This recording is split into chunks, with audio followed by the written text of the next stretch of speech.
பின்னால் படித்து காண்பிக்கிறேன்னு சொன்னேனே, அது இந்த கடிதம் தான். மிஸ்டர் ராஜன், தயவு செய்து படிங்க.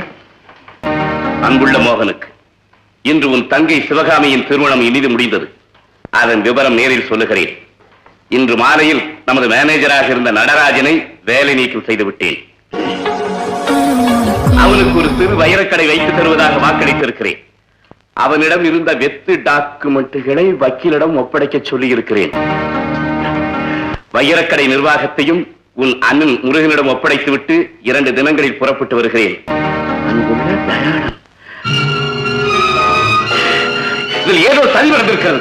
இதை நான் நம்ப மாட்டேன்.